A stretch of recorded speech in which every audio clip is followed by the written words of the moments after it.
KBC once again.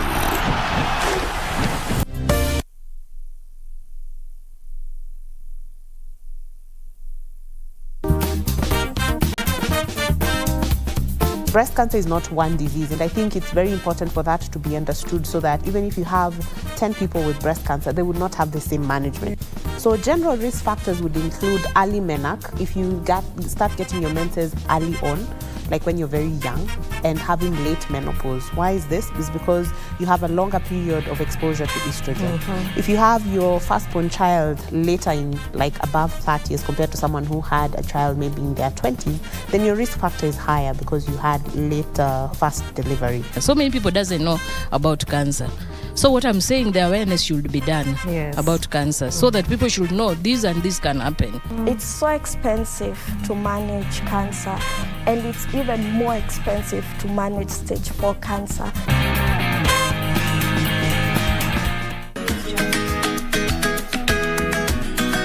Inasemekana hapo nyuma kulikuwa na issue baina ya wewe na deputy governor kwa sababu ya contracts. Je, ni kweli? Unajua watu wengi wanapokwenda kutafuta samaki kule baharini huwa wanatumia mishipi. Lakini sisi tunaingia ndani ya maji. But you have to let me know. Huyu anadhulumu wanyonge. Yaani hapo ndio umegonga ndipo.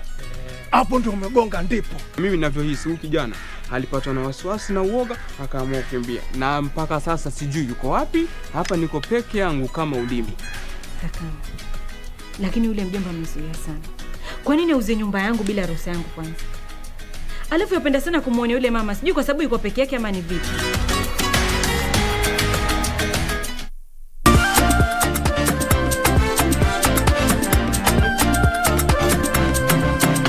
The question is, what will you be watching every Sunday at 7:30 p.m?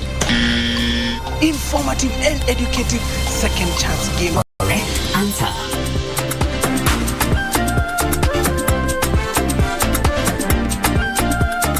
That's right, manake each and every Sunday saa 1:30 tutakuwa tunakuja moja kwa moja kwenye runinga yako only on KBC Channel 1 with the hottest and most entertaining game show this side of the Sahara. Are you ready for this one? As I can be. Hey. Sorry, Omera, I'm sorry. That is the correct answer. Congratulations. It's only on the second chance game show where you can watch people beat the buzzer.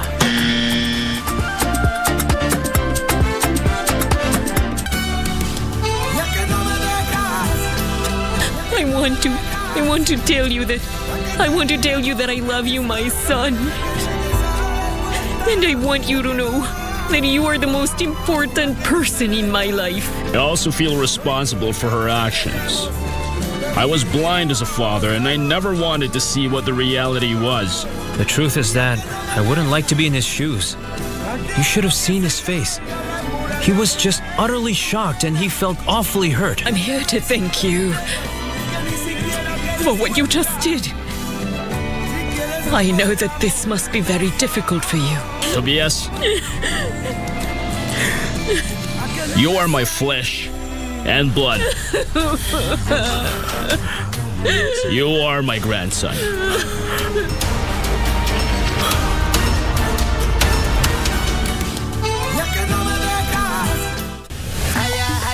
The world's biggest sporting event is here with us. The FIFA World Cup 2022 in Qatar. KBC Television will air live 28 selected matches, while radio will beam live all the 64 matches. We would like to bring to the attention of the public that KBC is the only station that has exclusive 2022 FIFA World Cup free-to-air FTA broadcast rights for both TV and radio in the Kenya territory, and no other media outlet.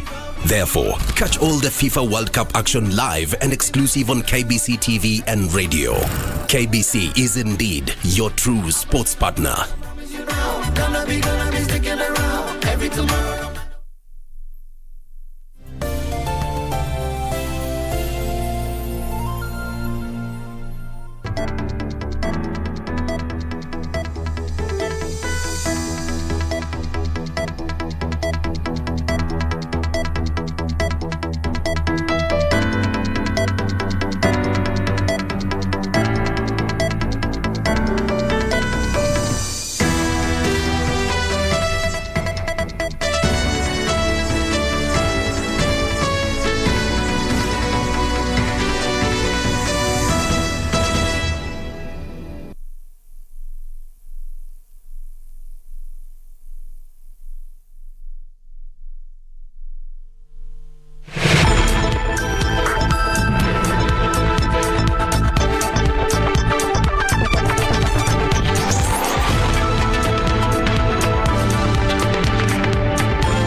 furaha kubwa kuletea taarifa za usiku wa leo, taarifa za Dira ya Magwiji speciali kabisa. Chumba chetu cha habari hapa KBC Channel 1. Jina langu ni Jamila, Mbugua nikiungana na Wanjiru. Karibu sana. Bila shaka unaitazama runinga ya KBC Channel 1. Andamana nasi Jamila na Wanjiru hadi tamati. Lakini kwanza hivi hapa vidokezo vya leo.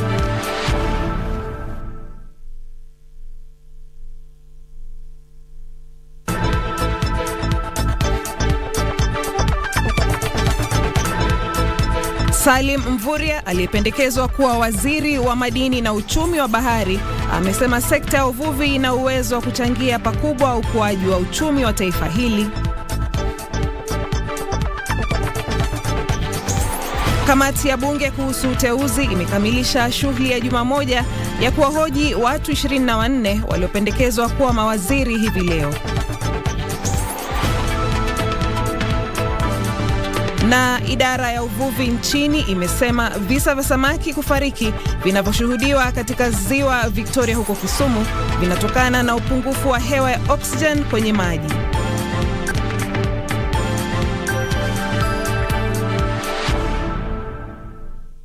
Dakta mpenzi mtazamaji, mwenzetu wa ishara ni Byron Abuli. Naam, zinazotufikia hivi sasa ni kwamba Rais William Ruto amezindua utaratibu wa kumteua mwenyekiti mpya wa tume ya uchaguzi nchini mahala pa Wafula Chebukati pamoja na makamishna Boya, Molu na Abdi Gulie. Watatu hao wanatarajiwa kukamilisha muda wao wa kuhudumu tarehe 17 mwezi Januari mwaka ujao. Kiongozi wa taifa anatarajiwa kubuni jopo la uteuzi la watu 7 kusimamia mchakato wa kumteua mwenyekiti pamoja na makamishna wawili wapya kuchukua nafasi za watatu hao. Naam, tusonge mbele ambapo kamati ya bunge kuhusu uteuzi imekamilisha shughuli ya kuwasajili wale waliopendekezwa kuwa mawaziri siku ya Jumamosi baada ya watu 24 waliopendekezwa kuhudumu kwenye baraza la mawaziri katika serikali ya Rais William Ruto. Naam, bila shaka kamati hiyo inaongozwa na Moses Wetangula sasa inatayarisha ripoti kabla ya kuwasilisha bungeni ili kujadiliwa. Tumeambiwa taarifa hiyo bado iko jikoni, kwa hiyo tunaendelea mbele. Salim Mvurya aliyependekezwa kuwa waziri wa madini, uchumi wa bahari na uchukuzi wa bahari amesema sekta ya uvuvi ina uwezo wa kuchangia pakubwa uchumi wa kitaifa ikizingatiwa vizuri. Akihojiwa na kamati ya bunge kuhusu uteuzi, Mvurya alisema iwapo taifa hili litawekeza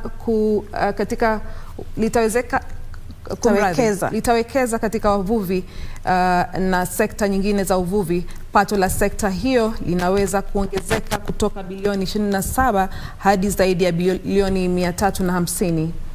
Ben Chumba anatusimulia zaidi kuhusu siku ya mwisho ya kuwahoji waliopendekezwa kuwa mawaziri. Aliyekuwa gavana wa Kwale Salim Mvurya, waziri wa leba anayeondoka Simon Chelugui, Florence Bore na Masi Wanjahu waliojiwa leo kuhusu nyadhifa za uwaziri waliopendekezewa kuhudumu. Mvurya aliyependekezwa kuwa waziri wa bahari aliambia wabunge kuwa Kenya ina rotuba kubwa katika sekta hiyo. Mvurya aliahidi kuzindua huduma za kidijitali kwenye wizara hiyo endapo atateuliwa. We will immediately digitize that process so that those who want to apply for licenses do not have to run around looking for people in hotels for breakfast meeting or whatever. They can do it at a click of a button. Kamati hiyo ikiongozwa na Spika Moses Wetangula ilitaka majibu ni kwa njia gani wa Kenya watanufaika na hazina ya hasla. And we will work with other ministries to register the potential beneficiaries of this fund. The second stage is to group these members, these hustlers, and we will group them in societies, in circles, in chamas. Some of them already exist. Some of them are already grouped. They are already in various cooperatives. We will be able to now actualize that, including those who are not. The third stage will be training and building capacity for among us these hustlers. And then the fourth stage will be now financial support. Akielezea mipango yake kwa wizara ya ushirika, Chelugui alisema endapo ataidhinishwa atalainisha vyama 22,000 vya ushirika nchini ambavyo vina mali ya thamani ya trilioni 1.5 kote nchini. The leaders have taken advantage of unsuspecting members of the society. What we need to do is to come back with the strong arm of oversight. We will need to strengthen SASRA. We need to create deposit protection facility.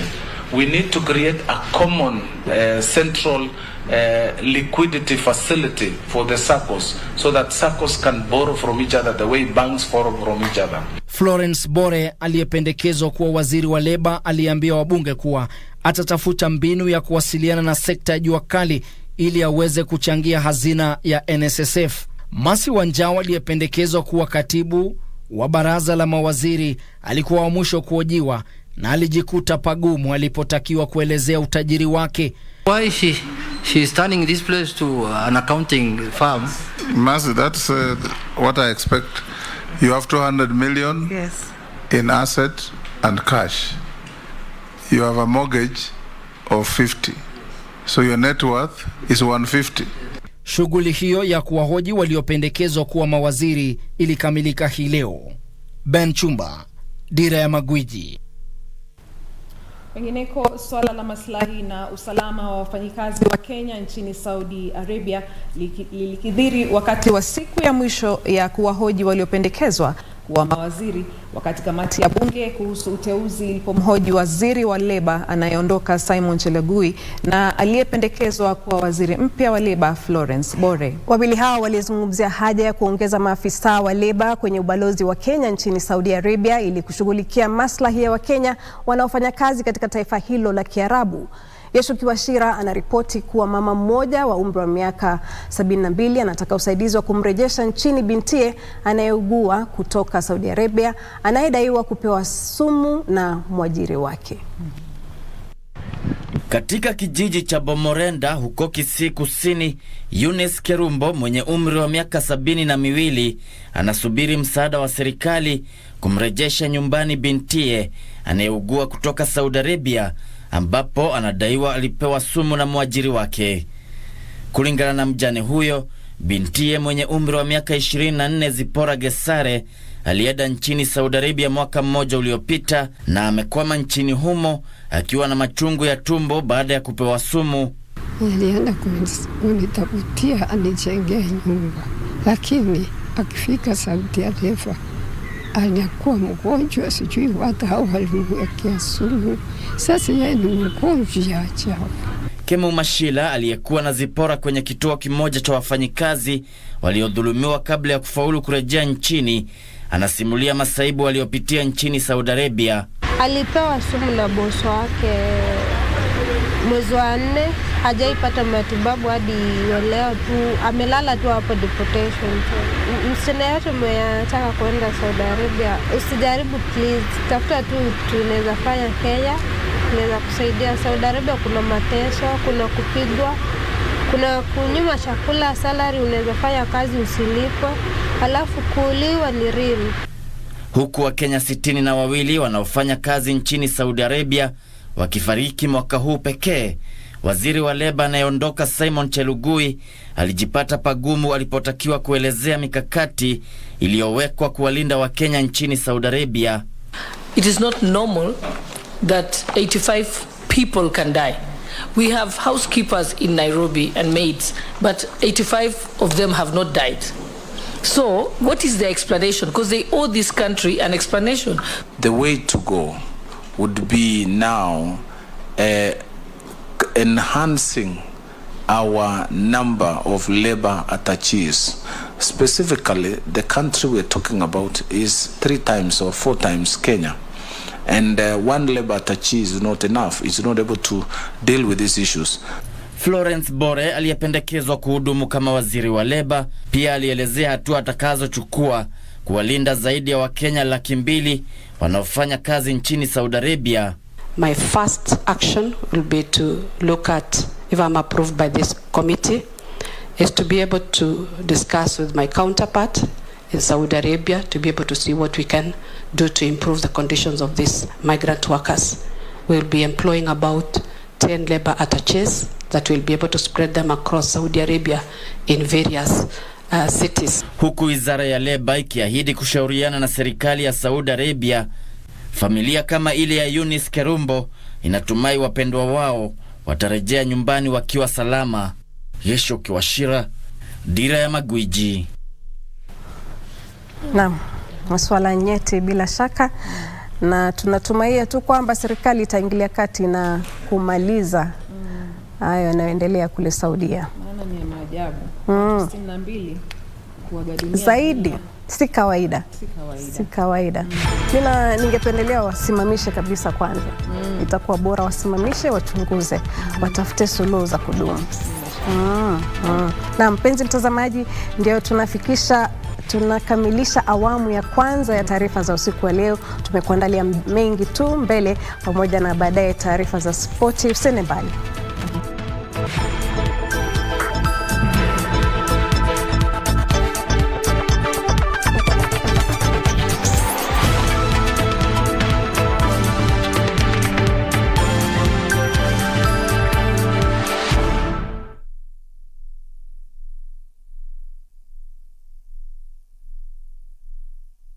Kupata skiza tune ya mambo mema, dial *811*815#. Mambo mema huwaendea watu wanaosubiri, ila mambo mema zaidi huwaendea watu wanaoyatafuta.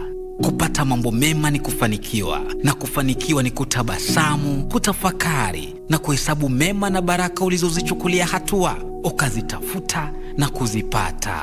Amka, tafuta ufanisi wako. Kupata skiza tune ya mambo mema, dial *811*815#. *811*815#. Texas. Jimmy Havoc, you and old Mentor, we've been dancing a long damn time now. You beat me, I beat you. But every single time, we have fought. You busted me open, I busted you open. You laid everything that you had on the table, and I knocked that sumbitch over and kept whooping that ass. Now, the last time we stepped in here, look what you did to me. Zoom in here, baby. You brought your princess down there, your chunky princess, Priscilla. She came in there and kicked you square in the nuts.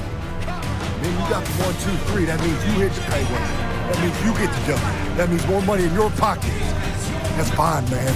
I'm gonna take all that beat down you gave me, all that blood you spilt down there. Nobody thought that you had it in you. Very clever, boys. Simon Gotch is a scientific assassin. And he's gonna rip you from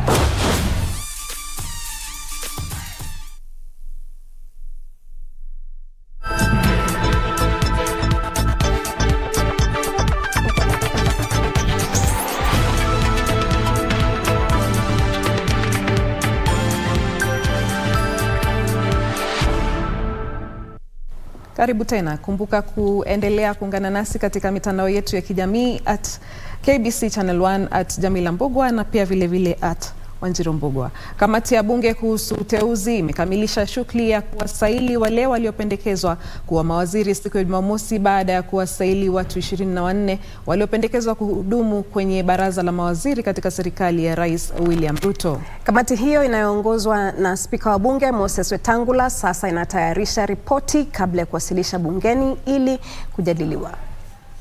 Baada ya shughuli iliyodumu kwa muda wa siku 5 ya kuwasaili watu 24, 22 kati yao wakiwa ni wale waliopendekezwa kuwa mawaziri, mmoja akipendekezwa kuwa mkuu wa mawaziri na mmoja kuwa katibu wa baraza la mawaziri. Kamati hiyo ya uteuzi yenye wanachama 15 sasa ina jukumu la kutathmini ufaafu wa mawaziri hao walioteuliwa.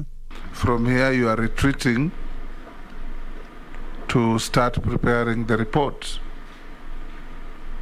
We cannot keep the government and the country in suspense without cabinet, because the role of cabinet under our constitutional dispensation is critical and clear. Huku siku ya Jumamosi ikiwa siku ya mwisho ya shughuli hiyo, na wa mwisho kufika mbele ya kamati hiyo akiwa aliyependekezwa kuwa katibu wa baraza la mawaziri Masi Wanjiru, wabunge hao sasa wameanza shughuli ya kutathmini ikiwa wanafaa kuhudumu au la. So we will retreat to prepare our report, which should be out by early next week. The rest will be through the normal laid out steps and our standing orders, because we are a committee of the plenary of Parliament. We must report back to the plenary of Parliament through the House Business Committee. Kulingana na kanuni za bunge, ripoti ya kamati hiyo itajadiliwa na wabunge na hata kupigiwa kura. Kamshemenza, Dira ya Magwiji.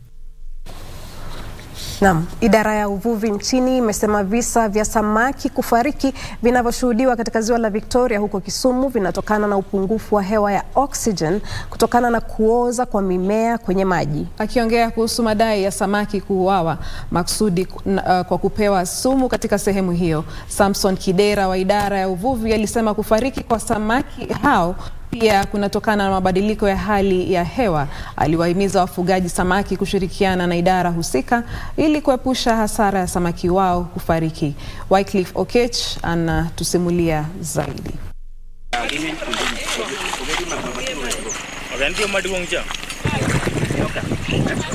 Nilipata kama samaki wana float juu ya maji kwa cage, wamekufa. Katika muda wa majuma kadhaa yaliyopita, wafugaji wa samaki kwenye ziwa Victoria wamekuwa wakipata hasara kubwa baada ya samaki wao kufariki. Mabadiliko ya hali ya anga yamechangia kufariki kwa samaki hao kwa kiwango kikubwa. Tutafanya kazi hapa. Sasa tumehuzunika sana. Sababu sasa tutakula namna gani? Hatuna vile tutapata usaidizi. Tatizo la kimazingira ambapo mimea ya maji huoza limesababisha kufariki kwa samaki wengi katika guba la Winam na kusababisha hasara ya maelfu ya pesa. Hatuwezi estimate hiyo hasara tumepata. Kila mahali hapa, kila cage samaki wamekufa wote. It is too expensive to have this, or to make even one cage is almost 500,000. Idara ya uvuvi hata hivyo imeondolea mbali hofu kuwa samaki hao huenda wanauawa maksudi. There is no poisoning of the lake. The fish have died because of suffocation. When the water hasn't died, mostly they sank, and now they are going through that process of decomposition. And because of that, there's a lot of oxygen consumption, lowering the oxygen in the water. These things are becoming more common nowadays because of climate change. Matukio kwenye guba hilo la Winam limesababisha wasiwasi mkubwa katika mji wa Kisumu. Sasa tujui samaki hizo zinatoshana size gani. Maybe wale wanaweza chukua waende nayo Koyango ama Nyalenda wachome tuzikule. Sijui inaweza kuwa na effect gani. Tunaogopa tukikula pengine kitu kingine inaweza fanyika. Idara ya uvuvi imetoa wito wa utulivu ikisema wafugaji wameshauriwa jinsi ya kutupa samaki waliofariki wakiwa kwenye maji ili wasiuzwe sokoni. Once they have witnessed this particular deaths in the cages, they are supposed to take this particular dead fish from the cages and they put them outside the water. When they return them back to the main water, they will be compounding the effect. Wafugaji wa samaki wamehimizwa kushirikiana kwa karibu na idara husika kwa ushauri na pia kukatia bima shughuli zao ili waweze kulipwa endapo watapata hasara. The cage farming being an investment, just like any other investment, farmers need to take initiative of ensuring these particular investments, so that when we witness that kind of cases, then they can be easily be compensated. And when we place our cages in the lake, get the right science. Nikiripotia Dira ya Magwiji kutoka kaunti ya Kisumu, mimi ni Wycliffe Okech. Jamila, maajabu yale samaki wanakufa. Wawekezaji 125 kutoka humu nchini na ugaibuni watashiriki kwenye maonyesho ya kilimo ya mwaka huu huko mjini Mombasa. Mwenyekiti wa chama cha kilimo nchini tawi la Mombasa, Anisa Abdalla, amesema matayarisho ya maonyesho hayo yamekamilika kwa 90% na yataanza mapema mwezi ujao. Maonyesho ya mwaka huu ya chama cha kilimo nchini ambayo yanaangazia maudhui ya teknolojia katika biashara na kilimo yanafanyika kwa mara ya kwanza baada ya miaka mitatu kufuatia kusitishwa kwa muda kutokana na janga la COVID-19.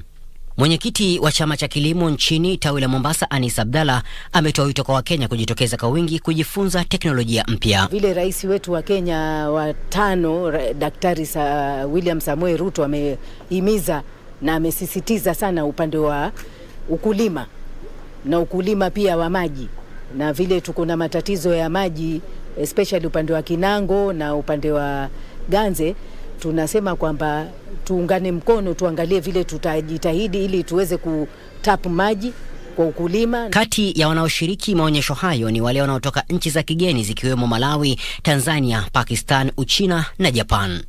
Michael Mwandiga, Darubini, kaunti ya Mombasa.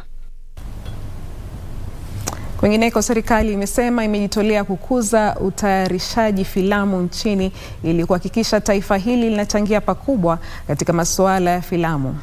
Akizungumza wakati wa hafla ya kufungwa kwa tamasha ya kimataifa ya filamu, mkurugenzi mkuu wa tume ya filamu nchini Timothy Owase aliwapongeza watayarishaji filamu kwa juhudi zao za kutumia filamu kuleta mabadiliko katika jamii pamoja na kubuni nafasi za ajira humu nchini.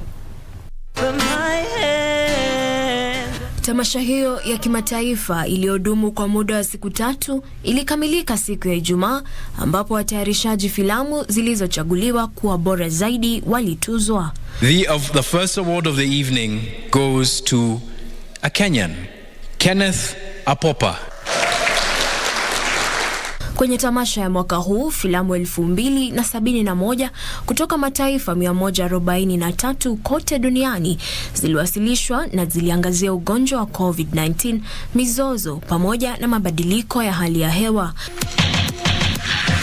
Filamu kwa jina Sungura na Mathare River kutoka nchini Kenya zilikuwa kati ya 10 zilizotuzwa kutoka orodha ya filamu 100.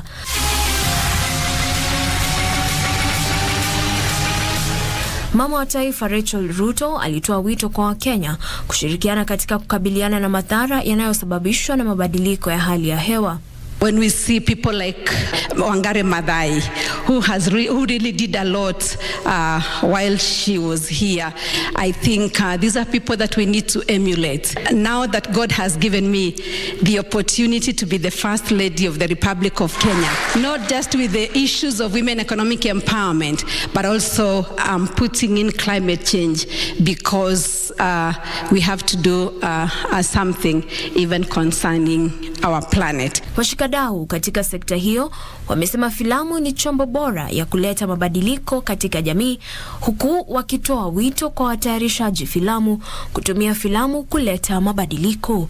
Film is a great tool for social change. For us, we are preparing the country to have Kenyans who are able to storytell for a meaningful purpose. Gone are those days when people say, you know, I read this book, it inspired me, you need to read it. Right now, children are saying, watch this film, it has inspired me. And that's the power that we have. Jacqueline Masharia, Dira ya Magwiji. How long? Na idara ya mahakama imeahirisha shughuli ya kuwasaili majaji wa mahakama kuu kutokana na sababu zisizoweza kuepukwa. Kwenye taarifa, tume ya huduma katika idara ya mahakama ilisema kuwa waliotuma maombi ya kuhudumu kama majaji wa mahakama kuu ambao hawajasailiwa watafahamishwa kuhusu tarehe mpya ya kuwasaili ili kupitia katika mtandao wa tume hiyo ya JSC. Tume hiyo mwezi Machi mwaka huu ilitangaza nafasi 20 za majaji na ilikuwa imeanzisha shughuli ya kuwasaili tarehe 3 mwezi huu.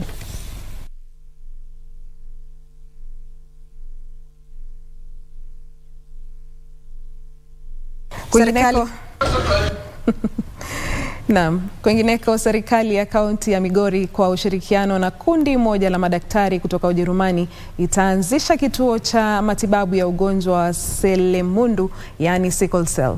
Ayako alisema kuwa kuna takriban watu 1500 kwenye kaunti hiyo wanaougua ugonjwa huo katika sehemu hiyo. Habari hizo na zingine zinajiri kwenye mseto wetu wa magatuzi. Ushirikiano huo baina ya serikali ya kaunti ya Migori na kundi moja la madaktari kutoka Ujerumani unalenga kupunguza gharama ya matibabu kwa wanaougua ugonjwa wa damu wa selimundu. Baadhi ya changamoto zinazokumba matibabu ya ugonjwa huo ni uhaba wa vifaa na dawa zinazohitajika kutibu ugonjwa huo.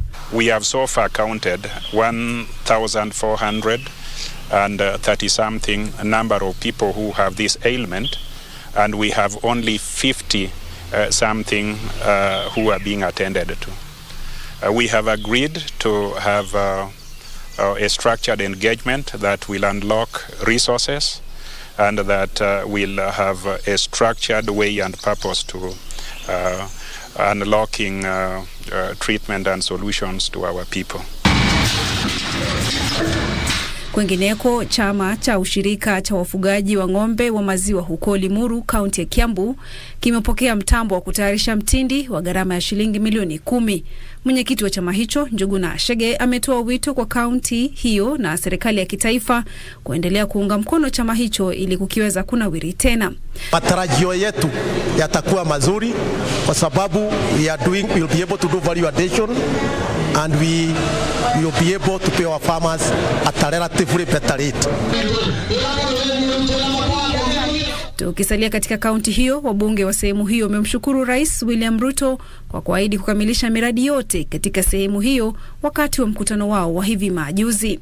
Maneno ya barabara zote ambazo zilianzwa za Maumau katika kaunti yetu ya Kiambu, na Roiro Dam 2 na Fadhi Dam ambayo iko Rari na Kenale Dam ambazo alikuwa amesema zitafanywa, ametuhakikishia kwamba hiyo miradi yote yetu itamaliziwa.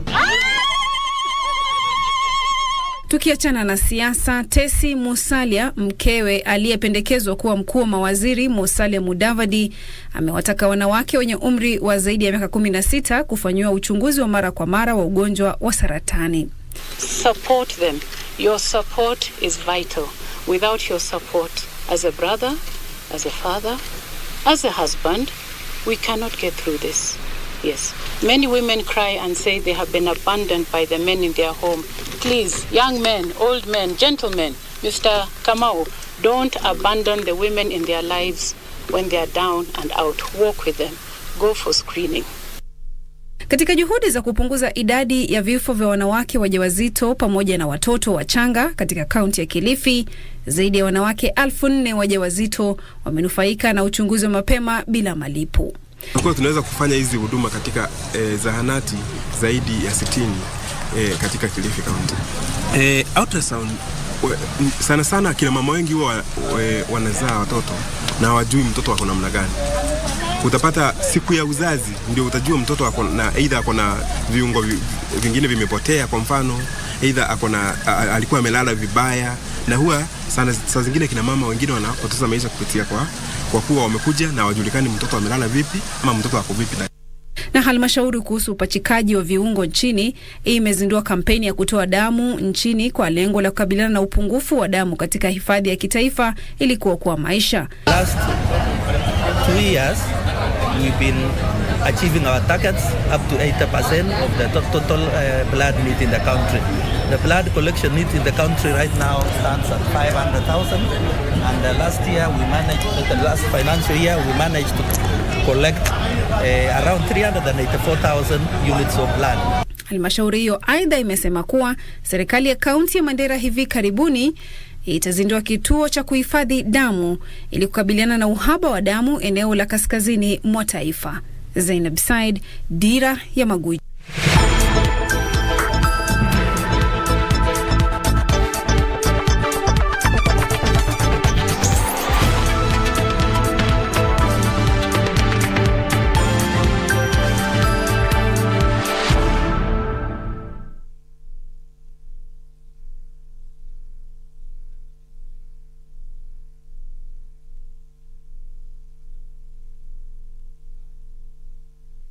Na mwana Dira ya Magwiji, hujambo na karibu sana katika Dira ya Magwiji michezo, ikiwa zimesalia siku 29 pekee. KBC tunakuletea michuano 28 kutoka huko Qatar wakati wa dimba la dunia kuanzia Novemba hadi Disemba. Hivyo basi weka miadi nasi. Karibu sana katika Dira ya Magwiji michezo. Mimi ni Art I. Lemoka. Timu za uogeleaji za shule ya Briban, Bellevue Raptors na shule ya Brook House zinaongoza kinyang'anyiro cha mashindano ya uogeleaji ya chama cha Nairobi cha uogeleaji kiwango cha 3 yanayoendelea katika shule ya Makini. Waogeleaji zaidi ya 1000 wanashiriki mashindano hayo ya siku 3 wakinuia kujikatia tiketi za kuwakilisha Kenya huko Tanzania. Victor Okech wa shule ya uogeleaji ya Briban alichukua muda wa sekunde 20.13 kumaliza wa kwanza kwenye mashindano ya chipukizi wasiozidi umri wa miaka 13 mtindo wa freestyle mbele ya Rock Kafuto wa shule ya uogeleaji ya COS aliyemaliza wa pili kwa sekunde 24.53. I found it fair, almost got DQ'd, but luckily they solved the problem. They thought I did a DNF, which is I did not finish, but I finished with 601. So, and I have a silver right next to Trevin Waweru, who got the gold. Kwenye mashindano ya mbio za mita 400 mtindo wa freestyle kwa kinadada kati ya miaka 12 na 13, Sania Omoro wa Hydra aliibuka mshindi mbele ya Lowena Githui wa shule ya Bellevue Raptors aliyemaliza wa pili. I managed to do 60 laps, which is 1.5 kilometers. To my opinion, I did very well by cutting 20 seconds down, and also I got a gold, so I'm very proud of myself. Kwa jumla ya medali upande wa wanaume, shule ya uogeleaji ya Briban inaongoza kileleni kwa medali 12, dhahabu 7, fedha 3 na shaba 2. Nazo shule za uogeleaji za Bellevue Raptors na Brook House wakichukua nafasi za 3 kwa medali 4 na 2 mtawalia. It feels good to win the gold medal for 1500. It really took a lot of training and a lot of pressure was put, but I maintained. Kwa upande wa kinadada, Brook House inaongoza kwa medali 4 mbele ya Briban na Bellevue Raptors wanaochukua nafasi za 2 na 3 mtawalia. I think I did my best, and I think what's keeping me motivated is to just do my best even though I feel tired. When I feel tired, it's when I need to remind myself that I need to push myself even harder. Mashindano hayo yatakamilika kesho, huku washindi wakiendelea kujikatia tikiti kushiriki mashindano ya Kana Zone 3 yatakayoandaliwa jijini Arusha, Tanzania. Na mtazamaji, bila shaka ziko zimesalia hizo siku 29, timu ya taifa ya soka ya Mexico itakuwa ikishiriki katika kipute cha kombe la dunia kwa mara ya 17 mtawalia. Nakumbuka mechi 28 zitakuwa zinaonyeshwa moja kwa moja kupitia runinga ya KBC Channel 1 kuanzia mwezi ujao, na hali kadhalika michuano yatakokuwa yanahusiana na mataifa ya bara Afrika: Cameroon, Senegal, Tunisia, Morocco, hali kadhalika Ghana. Michuano yote utakuwa unayopokea moja kwa moja kutoka KBC Channel 1, na mechi zote 64 zitakuwa zinakujia moja kwa moja kupitia redio zote za KBC Channel 1.